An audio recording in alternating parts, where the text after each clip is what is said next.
Welcome to Gokul Thulasi weavers. இப்போ நம்ம பார்க்க போகிற ரெசிபி கோதுமை ரவை கிச்சடி.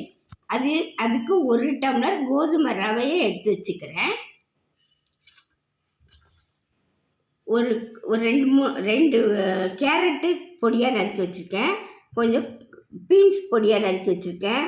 ஒரு பெரிய வெங்காயம் ஒன்று நறுக்கி வச்சுருக்கேன். பச்சை மிளகாய், ஒரு 3 தக்காளி நறுக்கி வச்சுருக்கிறேன். இப்போ ஒரு குக்கர் அடுப்பில் வச்சுருக்கேங்க. அதில் நெய் கொஞ்சம் ஊற்றிக்கிறேன். அதில் கொஞ்சம் நெய் ஊற்றிக்கிறேங்க. கடாய் குக்கர் எடுத்து நெய் காயட்டும். இப்போ நெய் காஞ்சிடுச்சு. அதை ஒரு 2 பட்டை போட்டுக்கிறேன். ஒரு கருவேப்பட்டை, ஒரு கம்மல்காய், கொஞ்சம் சோம்பு போட்டுக்கிறேன். 2 பீஸ் கிராம்பு போட்டு வெங்காயம் நறுக்கி வச்ச வெங்காயம், பச்சை மிளகாய் எடுத்து வச்ச காய்கறி போட்டுக்கிறேன். காய்கறியெல்லாம் நல்லா அந்த நெய்யிலே வதங்கட்டும்.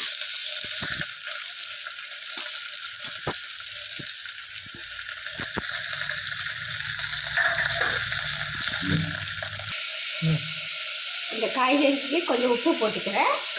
தக்காளியும் எடுத்து போட்டுக்கிறேங்க. எல்லாமே கொஞ்சம் நல்லா வதங்கட்டு. கொஞ்சம் மஞ்சள் போட்டுக்கிறேன்.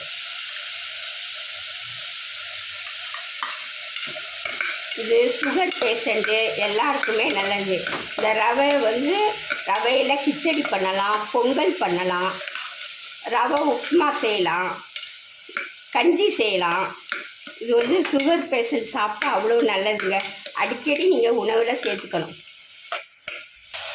கொஞ்சம் இஞ்சி பூண்டு பேஸ்ட்டும் போட்டுக்கிறேங்க.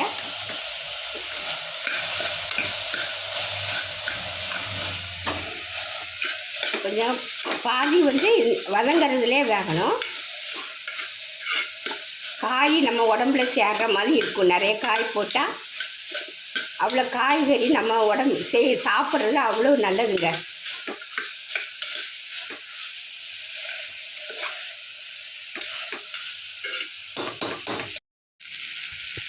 இந்த டம்ளருக்கு நம்ம எந்த டம்ளரில் ரவை எடுத்தோமோ அதே டம்ளருக்கு 3 டம்ளர் தண்ணி ஊற்றணும்.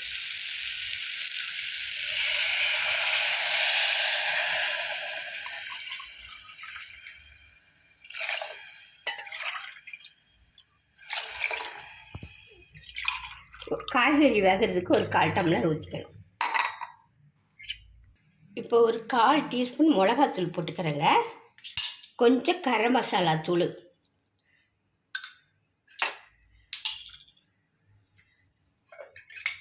நல்லா கொதிக்கட்டும்.